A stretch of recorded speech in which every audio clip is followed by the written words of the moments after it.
Assalamualaikum warahmatullahi wabarakatuh.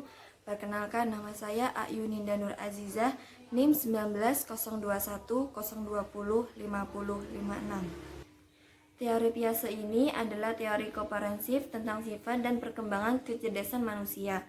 Piaget menyatakan bahwasanya perkembangan kognitif bukan hanya hasil kematangan organisme dan bukan pula dari pengaruh lingkungan saja, melainkan interaksi antara keduanya, yaitu kematangan organisme dan juga pengaruh dari lingkungan.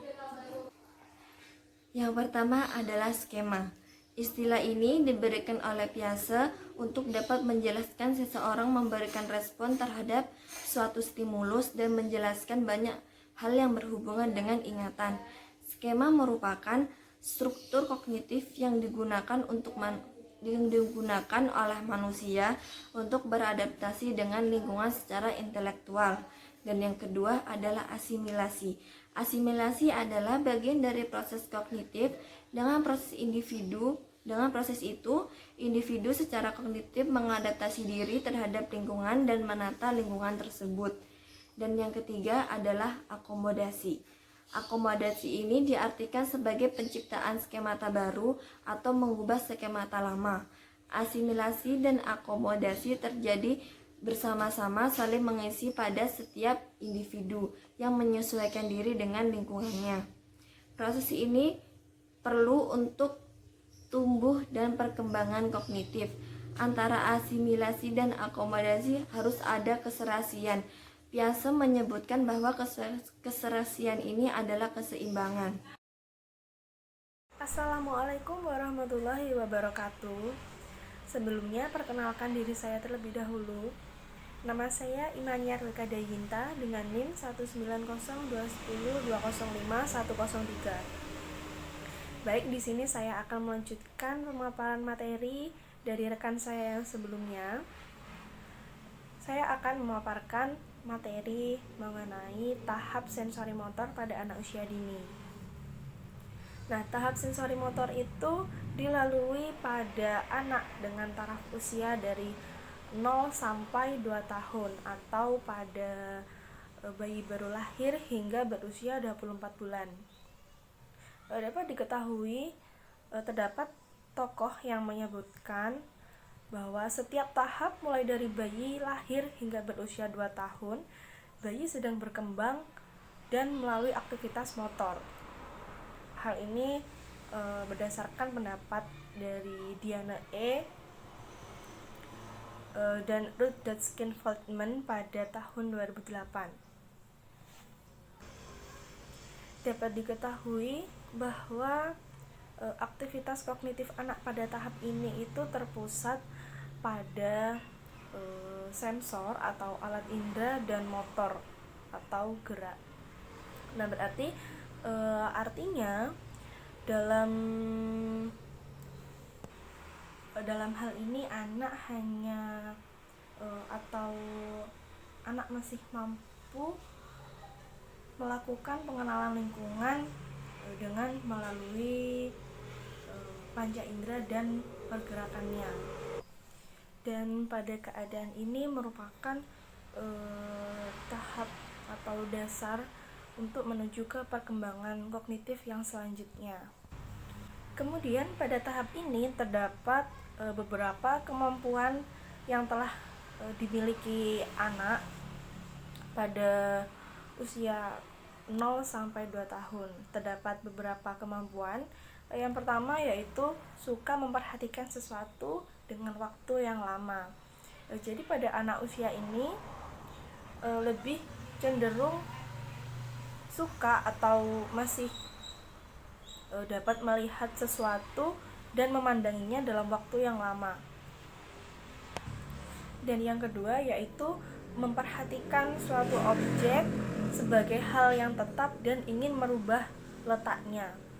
Dalam hal ini memiliki arti bahwa anak tersebut sudah memiliki penasaran atau keingintahuan, sehingga setelah memperhatikan benda atau apa yang dia lihat, kemudian dia memiliki keinginan untuk mengambilnya dan memindahkannya ke tempat yang lain, entah itu dimainkan atau sekedar dia pegang atau dia raihnya. Yang ketiga yaitu dapat melihat dirinya sendiri sebagai makhluk yang berbeda dari objek di sekelilingnya. Dan yang keempat, mencari rangsangan melalui suara dan sinar lampu. Dan yang terakhir yaitu dapat mengartikan sesuatu dengan cara memanipulasinya. Jadi kelima hal tersebut merupakan beberapa hal yang sudah dapat dilakukan oleh anak pada tahap sensori motor ini. Dan kemudian sensori motor itu sendiri berarti tahu benda itu seperti apa atau suaranya seperti apa, dan kemudian tahu bagaimana cara memanipulasi suatu objek. Menurut pandangan Piaget itu sendiri, ia mempercayai bahwa bayi itu tidak memiliki kesadaran bahwa dunia itu terlepas dari kegiatannya, kegiatan mereka maksudnya.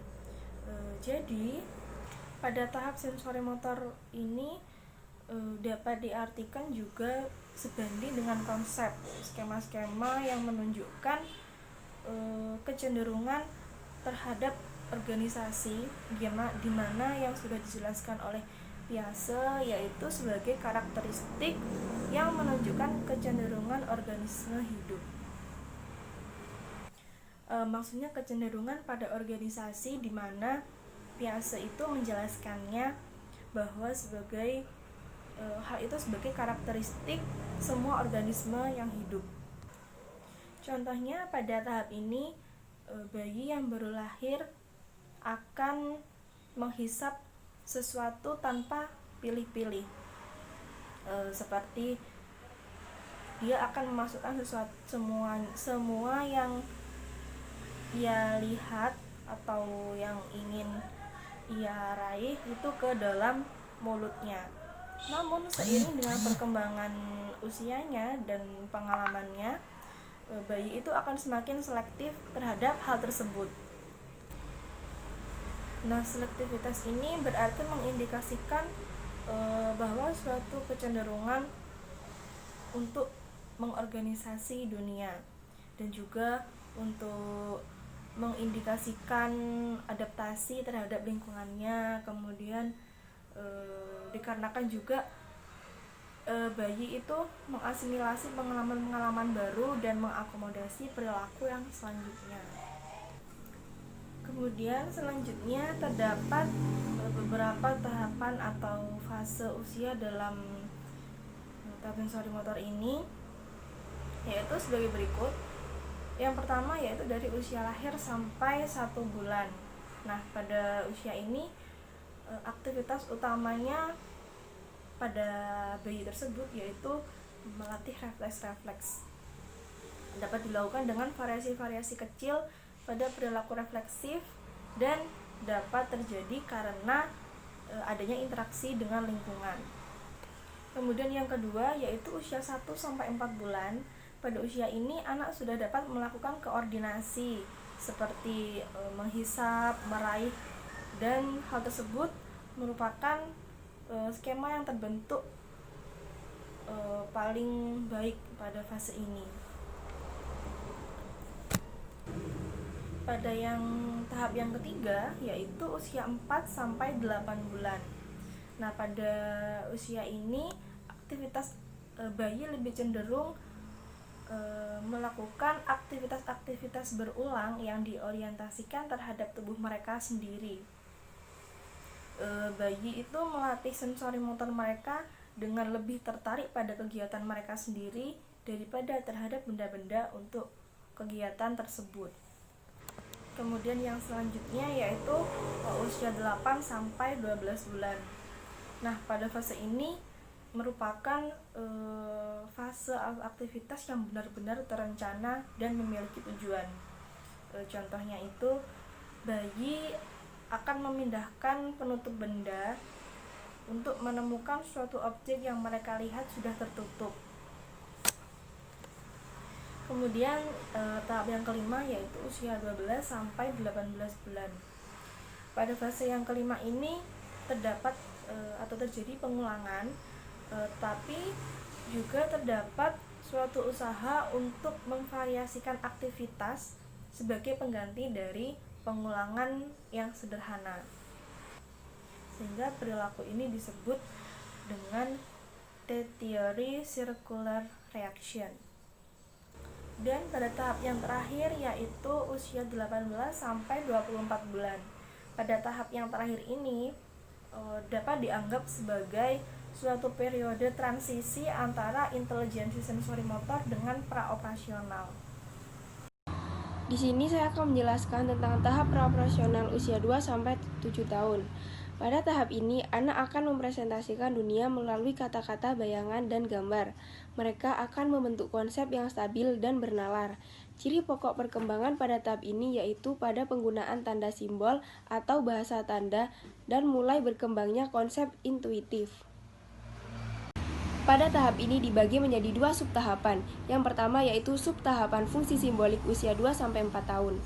Anak dapat menggunakan bahasa dalam mengembangkan konsepnya. Di tahap ini, anak merepresentasikan suatu objek yang dinyatakan dengan bahasa, gambar, dan permainan hayalan.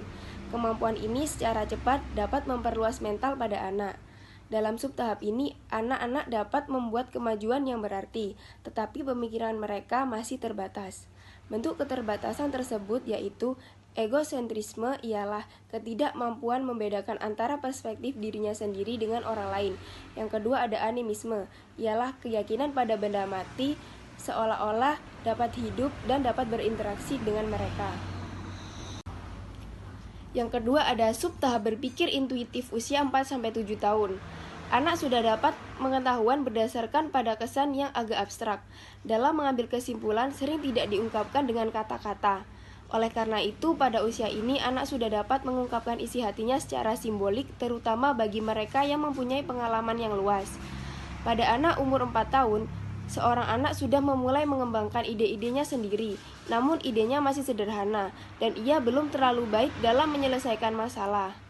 Pada usia anak 5 tahun, anak-anak akan membuat orang dewasa kelelahan karena banyak mengajukan pertanyaan "mengapa?". Pertanyaan-pertanyaan yang seperti itu mendedikasikan munculnya minat kepada penalaran dan berusaha memahami mengapa berbagai hal berlangsung seperti yang telah ada.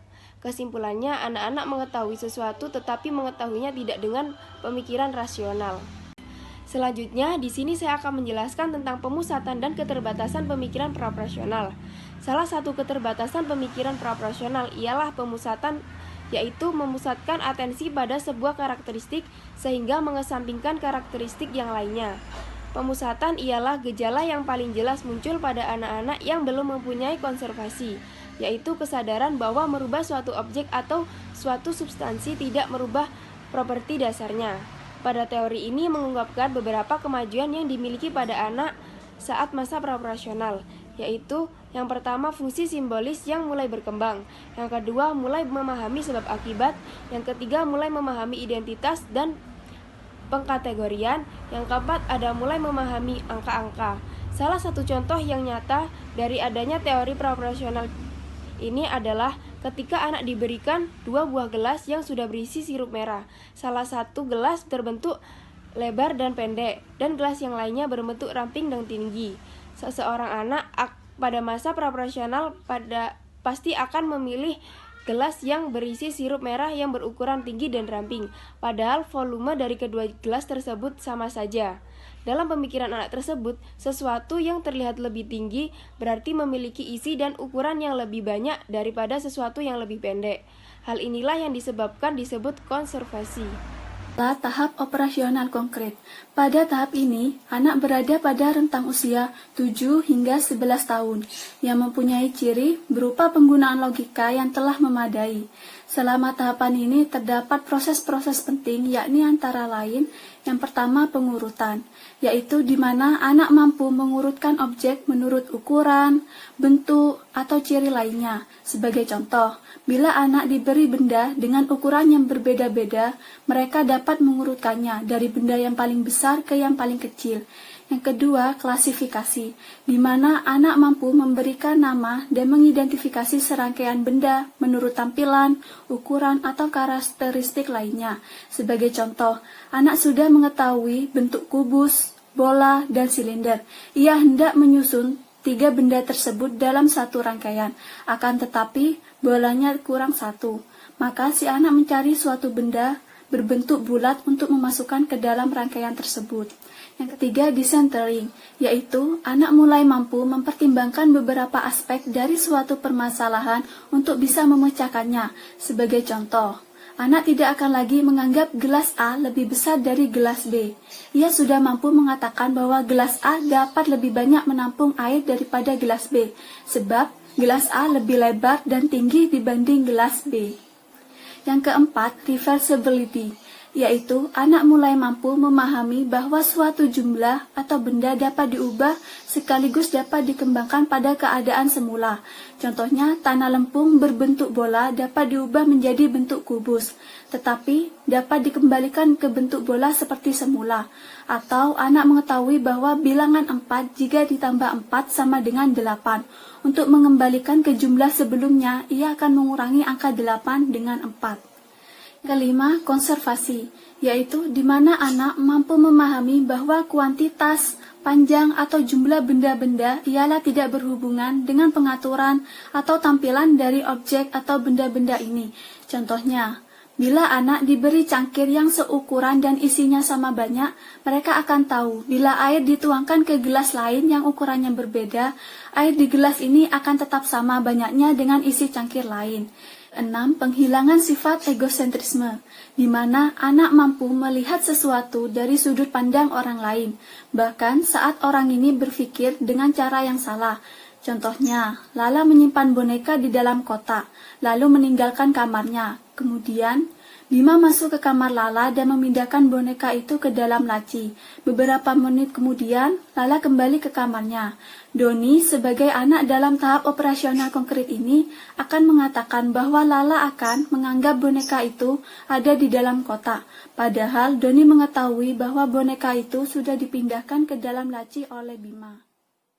Baik, terima kasih kepada rekan saya Bani Kamilawati yang telah menjelaskan tentang tahap operasional konkret. Perkenalkan, nama saya Putri Diana Rati, NIM 19021205044. Di sini saya akan melanjutkan materi tentang tahap operasional formal. Tahap operasional formal adalah tahap terakhir dari perkembangan kognitif menurut teori Piaget. Tahap ini mulai dialami anak dalam usia 11 tahun dan terus berlanjut sampai usia dewasa. Kemajuan anak selama periode ini ialah ia tidak perlu berpikir dengan pertolongan benda atau sebuah peristiwa seperti pada tahap operasional konkret. Karena anak sudah mempunyai kemampuan untuk berpikir abstrak, berpikir secara ideologis, dan berpikir secara logis. Anak sudah mulai mampu bisa memecahkan permasalahannya sendiri dan menarik kesimpulan, menafsirkan dan menganalisis serta mengembangkan hipotesanya. Secara umum, semakin tinggi tahap perkembangan kognitif seseorang, maka pola pikir anak juga semakin teratur atau berpikir logis dan semakin abstrak cara berpikirnya. Pada tahap operasional formal, anak tidak lagi terbatas pada apa yang dilihat ataupun didengar, tetapi sudah dapat membayangkan masalah dalam pikirannya dan mengembangkan hipotesisnya secara logis. Dilihat dari faktor biologis, tahapan ini muncul saat pubertas, menandai masuknya ke dunia dewasa secara fisiologis, kognitif, penalaran moral, dan perkembangan sosial. Pada tahap ini, anak sudah beranjak dewasa, sehingga tidak menutup kemungkinan untuk anak sudah memiliki sifat egosentrisme. Misalnya, seorang anak menjadi pusat perhatian karena rambutnya yang kurang rapi, sehingga anak tersebut tidak percaya diri. Maka, anak tersebut akan berusaha untuk merapikan rambutnya agar terlihat lebih baik. Kemudian, anak di sini juga bisa memecahkan masalah. Misal, ketika di jalan tiba-tiba sepedanya berhenti. Kemungkinan anak tersebut sudah membayangkan bahwa penyebab terjadinya sepedanya berhenti karena kehabisan bensin atau bannya sudah kempes. Jadi anak sudah bisa menarik kesimpulan tersendiri. Materi yang dapat saya sampaikan, kurang lebihnya mohon maaf. Semoga video pembelajaran dari kelompok kami bisa bermanfaat dan mudah dimengerti. Sekian, wassalamualaikum warahmatullahi wabarakatuh.